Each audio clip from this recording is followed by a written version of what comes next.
Hey everyone, welcome to another episode of Spin It Reviews, and today I'm going to be talking about the new album from British hard rock band Band of Skulls called By Default. Today, as you can see from this different angle here, and the headphones, I'm not going to be doing this by myself. Today I'm going to be talking about this with fellow music reviewer here on YouTube, and also from the UK, so maybe a little more expertise. Sean from Erounds Reviews. How you doing, man? I'm doing okay, just ready to talk about this Band of Skulls album after all of the delays tonight that we've had. So first off, I just want to ask, what is your history with Band of Skulls? They have been around for like 6 or 7 years now, released a few albums. How did you get into them, and what do you think about their albums that come before this? Well, I first got into them with their last album, Himalayan, from 2014. Actually, my dad introduced me to them after he kind of got into them really early, which was a surprise to me. I'd never really liked any of the music he'd shown me before, and they were just like a one-off band that I really enjoyed from him. He showed me Himalayan, really loved it, and he had their other albums too, so I checked out their second one, Sweet Sour, as well, and their debut too, which I don't know as well. And I really liked all of the albums, Himalayan probably being my favourite, probably being the most interesting and diverse as well, but Sweet Sour and the first one being really good too. I kind of like all the stuff, but I've not been into them for that long. Cool. So like I've said before when I talked about Band of Skulls, I got into them because they were opening actually at my favorite concert of all time when I saw Muse back in early 2013. They just kind of always stood out to me as far as like those revivalist hard rock bands go, because they just have a real knack for like melody and songcraft, and of course the co-lead vocals between Russell and Emma, the kind of different styles going on there. Their debut I only actually listened to preparing for this, but I do think that's a nice little introduction to the sound we are going to get later on. Sweet Sour is, ironically enough, since they were on the tour for that, probably my least favorite, at least one of my least favorites from them, just because it did kind of lag in the back half a little with the slower acoustic stuff. But Himalayan, on the other hand, was one of my favorite albums of 2014. I really regret not doing a full review of that, but it just pushed everything related to her sound in all kinds of directions. Like you had some like dancier stuff in one direction, and then just these heart-wrenching ballads in other places. But yeah, I was really looking forward to this new album, By Default. In a nutshell, Sean, what did you think of By Default? Well, Mark, I like it, and I think that's the main thing, I guess, but at the same time, I think it's a bit of a disappointment compared to previous albums. Maybe it's because of how good Himalayan was, I guess, because it's an amazing album, a lot of diversity on that record, really great songcraft, but on this record, I don't know, the band just don't cut it for me, I guess. It's not bad, but I think this band could have done better. You know, I guess one thing that really set my expectations high is that they said in interviews they at least wrote like 100 songs for this album, which is really weird to think. If I had to guess, because my main issue that I think both of us have with this album is that it's kind of not really as ambitious as the stuff they've done before. It's just kind of plays it safe the majority of the time. And what I'm guessing they did, my theory, is that out of this 100 or so songs, they just took like the 12 that they knew fans would agree with the most and just kind of threw those on the album. It was more that than like what are the best songs. Yeah, I guess I could agree with that. I never knew they wrote like over 100 songs for this record or something, which is crazy. But you'd think, you know, these guys writing 100 songs with how much like talent they've shown off before, that we would get some better songs out of this. I mean, there definitely are some great songs on this record that I really enjoy. But I would agree with you that they do play it safe, especially on certain songs on this album, and I really find that while, you know, the songs are produced okay and they sound alright, they just aren't connecting with me because it isn't really Band of Skulls doing anything new or interesting or different. In a weird way, there's kind of an analogy you can draw to the album art they've had over their discography, because like if you look, they've got this really cool art doing all kinds of crazy stuff. I mean, there's a good reason I got this album on vinyl, but then you look at the cover for By Default, and it's just the room they recorded the album in. This is a serviceable rock album. I think that a lot of the best moments on this thing actually are when they take a few more chances. Like the first song on the track list to really stand out to me was Back and Beyond. That was an instant favorite for me. I just love kind of the huge driving beat. The sound of the bass drum on that song in particular is like really awesome. And just with like the strumming pattern and the hand claps, and Russell's kind of low swaggery delivery, I was getting kind of like a mid-80s Iggy Pop flair from that song. And I'm curious, what were a few of your favorites? Like, what are some of the things they were doing on this album that you think they could have done more of?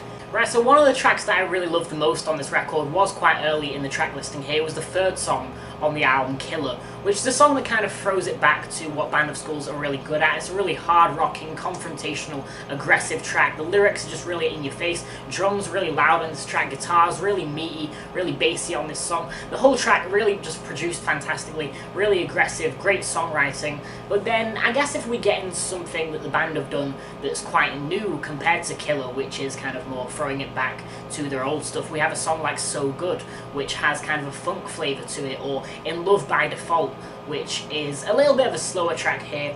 A lot of like great atmosphere and harmonies on this song, I feel. Really love this track too. There were some songs, especially on the back half of this record, where the band started to do something new and it got a little more interesting, and I guess those were some of my favourites as well as Killer.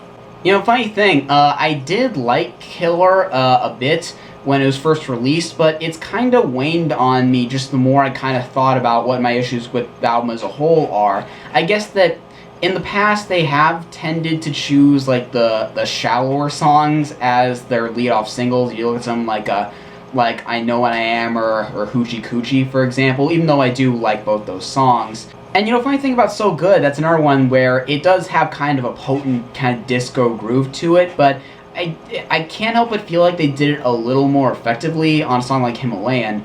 Although I do agree with you that a lot of the highlights are on that back half. I feel like that's when they don't really feel as much of a need to just do the same old kind of stuff they did before and go into fewer different territories. Like, one influence that I saw on a couple different tracks, and maybe this is kind of timely with what's happened in 2016, is I saw a little Prince influence on a couple songs. Like on the closer here, Something.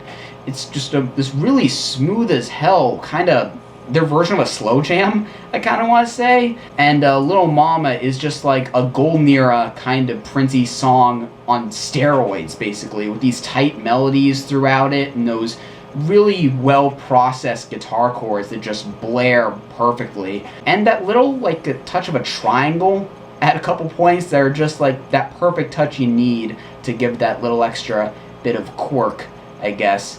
And I feel like a song like Little Mama actually has the kind of dynamics and muscle that that a lot of this album is lacking when it kind of stays in that comfortable lane. Yeah, definitely, I agree with that. I think Little Mama is a great song on this record, instrumentally. For me personally, I didn't really care for the vocals on this track, the lyrics on the chorus as well. I mean, I know these guys have never really been the best lyricists most of the time, but on this track, I just found them kind of cheesy. But at the same time, the guitars on the track sounded absolutely ace, really blared out, lots of dynamics on this song, as you said. And there are some other songs on here where they show that, and then some songs on here which kind of just turn into this mush of guitars and drums and vocals, and it's just kind of dreary and drab, and Band of Skulls have done this before, but way better kind of thing. Like on the opening track here, Black Magic, or the song Tropical Disease as well. I found both of those tracks kind of drab and dreary and boring. Weirdly enough, Tropical Disease, while I do wish it kind of continued its own momentum instead of kind of breaking it after each of the choruses, I do think that was another risk that paid off a little with that kind of sinister vibe that maybe James Bondish isn't the right way to put it, but I was getting those kinds of spy thriller-ish tones with just how the song progressed and how the guitar sounded, and that like jazzy drumming in the verses was a nice little touch too. And funny thing, you mentioned the lyrics. One thing I really loved about Himalayan that I was not expecting, it kind of overachieved as far as lyrics go. Maybe I was reading into it a little too much, but I had like a storyline I was detecting about just people in a relationship with different viewpoints on things in life and trying to navigate around that. It was a pretty like emotional roller coaster kind of album. Going from that into this, it just feels, I can't help but feel like it's a lot less inspired. Like, for the first two tracks, I basically wrote, in the notes here, the lyrics are compilations of cool phrases. Like, I listened to about half or two-thirds of the songs here and think, this isn't, like, about anything. Like, there's nothing totally, like, groan-worthy, but it's like there's nothing that you really get out of it. Even the stuff they did before, like, say what you want about a song like Asleep at the Wheel, which isn't the most emotionally deep song in the world, but you can at least see the imagery in it. Like, Back and Beyond, even though I love that song, it's one of my favorites, or like Little Mama and stuff like that, it can get pretty kind of asinine, and it's easier to overlook in some spots than others. Yeah, I guess I agree with you. I mean, I did say they've never been the strongest lyricists in the world. Himalayan, I did think, had some really great moments on it. I didn't love the lyrics on the album, but there were some great lines, there were some great moments that I found really emotive, really powerful. On this album, I'm not really getting too much of that, and especially, I know you say you really like this song. It may be one of my least favorites on the album, Back of Beyond. I mean, it's kind of got this kind of rock and roll flavour to it, which I just don't care for simply because of my own taste. But the lyrics on the track are undeniably silly, like on the chorus where, "Oh, I've seen the good go bad, I've seen the right go wrong." You know, it's just kind of so generic and cheesy and silly. It just doesn't do anything for me. In fact, it does the opposite of good. It's just, it makes me hate that song. I can't stand listening to that track. But on that track, on a track like Little Mama as well, the lyrics really stand out to me as something bringing those songs down. Yeah, I can see that, especially on Little Mama, where when I saw the title and I heard the song for the first time, it's like, guys, I love the instrumentation, but you're literally taking a term for a woman from Johnny Bravo. Like, what are you doing? And funny thing you mentioned, I've seen the right go wrong. Coming from a songwriter point of view, I noticed that like a lot of the time they just kind of reverted to that saying two things that are opposites lyric tactic that like classically is supposed to make something seem a lot more meaningful than it is. Because one thing I really loved about Himalayan's themes is that it kind of took that, macho rock star bravado attitude and dissected it a little, or at least looked at it, gave a little bit more detail about it. Whereas on this album, for most of it, it's just kind of using that kind of primitive attitude. It's just kind of running with it and not really doing anything all that interesting with it. Although I will say, I was looking on Metacritic. I wasn't reading full reviews, but I was looking at those little 2-line descriptions, and I noticed Drowned in Sound gave it like a 30 out of 100. At least that's what Metacritic put it as. And the whole sentence I saw was about how misogynistic this whole album is, and I wouldn't go that far, like rock and roll lyrics by default, no pun intended, go a certain way with that kind of thing, but I don't think it's anything to really overanalyze. I think it's just not very inspired. The one song that I was really impressed by lyrically, actually, was In Love by Default. I think that was the one song on here that could kind of stack up to the stuff they were talking about on Himalayan, or like some moments on the other albums, because through this kind of soft, hazy alt-rock thing, I kind of saw it as talking about someone in a relationship that gets into it without knowing or caring what they should get out of it. And that was the only time where I felt like they were actually talking about something. And I'm not saying that of course you should go to a band like this all the time for these super deep meanings and stuff, but it stood out as this moment where it's like, hey, this takes up more than one column on the lyric booklet. Nice. Yeah, definitely. It was one of my favourite tracks lyrically, and one of my favourite tracks overall in this album, because it felt like they were talking about something. Although another one where it does feel like they're talking about something is on the song Something, which is kind of a nice love song, a nice ballad, just of kind of general lovey-dovey stuff. But it's a nice song, and it works really well too as a really soft kind of ballady closer. I mean, they've had ballads in the past, like on the last album, I think the 4th track on that record, the name is escaping me at the moment, that was a really great ballad, and they've had a lot of that stuff on Sweet Sour too. They did a lot of ballads on that record, which I think is kind of why that record falls short, just because there's too much of that, but they showed they can write some great stuff like that, and they do that on this track too. It shows they can still write great kind of softer stuff as well as some of the more hard rock tracks. Something like, even though, like you said, it isn't the most unique thing in the world, there is at least some sweetness, some sincerity you can get out of it that I think definitely makes it, it puts it in my top 5 on this album for sure. And I know that we are kind of bagging on this album a lot, and it's weird because I would say that I still like this album to an extent, and I don't like regret that I got it physically or anything like that, but it's like, just looking at it comparatively to everything else, we can't help but feel like there is kind of a regression, all things considered. Like, this should have come, like, this is the kind of album that should have come out earlier in their discography. Now, just so I don't reiterate everything too much, I remember when we were talking earlier, you said there was one song where you only wrote the one word boring for the notes. I'm curious what song that was. That was the opening track, Black Magic, for me, just because it kind of blended together into a really dreary mess. Especially as an opening track, that song just doesn't hit me whatsoever.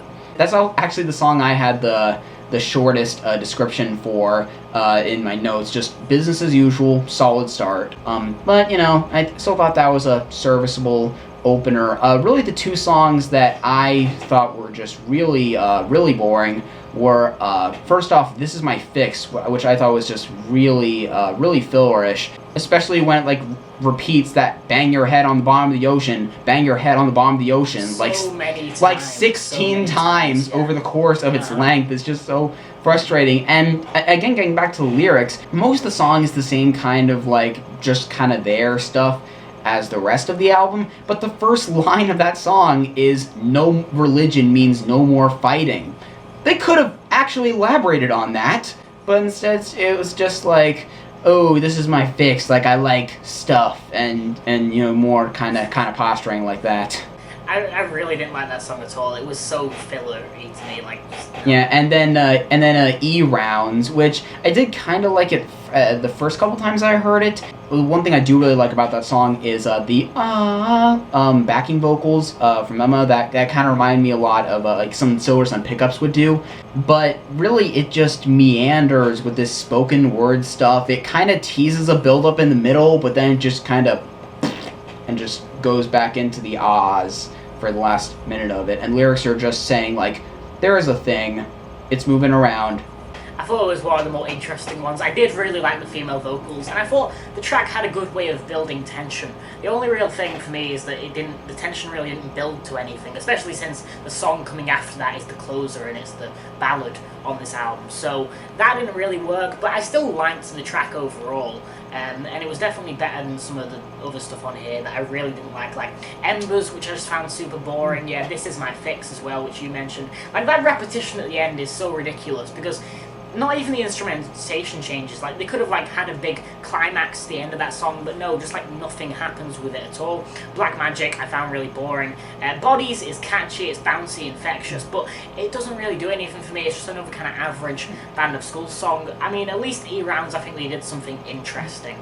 Still, no, not one of the best tracks on here, I will agree. I can see that. Actually, personally, I actually really liked Embers. Just, if nothing else, for that last minute when everything is just huge and towering with that whole instrumental section there. I really love that, and the keyboards kind of low in the mix really helped out with that. It gave that kind of overwhelming emotional rush that you don't really get from a lot of this album, that you did get on some tracks on Himalayan, like I Feel Like 10 Men, 9 Dead and 1 Dying, for example. Not quite to that level, but still similar kind of vibe to me that I wish there was more of here. And Bodies, I know I just said that for lyrics, there wasn't anything that was really offensive, just kind of wallowing there. But Bodies was the one time where I looked at it and I was just like, screw the character this is from the point of view of, because it's, I guess, lamenting a broken relationship, and the chorus is your body is nothing without mine, and nobody could compare. And I'm just looking at it, it's like, really, dude?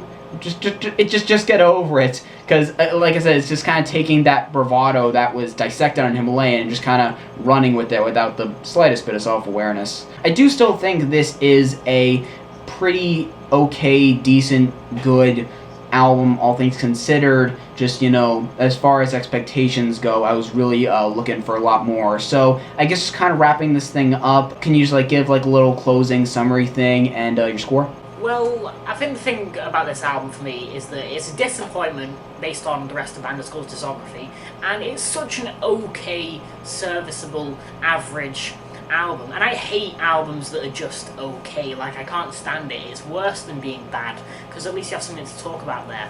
There are just a lot of tracks that really bore me. Some tracks where the band did something new, something interesting, but still didn't really kind of carry it out onto the full song, and that kind of annoyed me too. There was a lot of potential here that I think was wasted, especially since the production on this album is really good, and the band have shown in the past that their songwriting can be absolutely incredible in terms of melodies and catchiness and everything like that. So for me, I'm feeling maybe a strong 5 out of 10. I'm just so disappointed in this album, to be honest. I mean, it isn't necessarily bad, but for me it's just not good. Okay, this is awkward. So it turns out my camera poops out after 20 minutes straight of recording, and I was an idiot and didn't record the Hangout footage for backup, so I'm just going to wrap it up here, say that I'm going to give it a 6.5. I was a little more forgiving of all of the problems with it than he was, still liked more as long as I didn't. Check out Sean's channel, linked in the description. I'd really would recommend it. Follow me on Twitter, let me know your thoughts on the album in the comments, and hopefully I'll see you in the next episode of Spinner Reviews. Bye.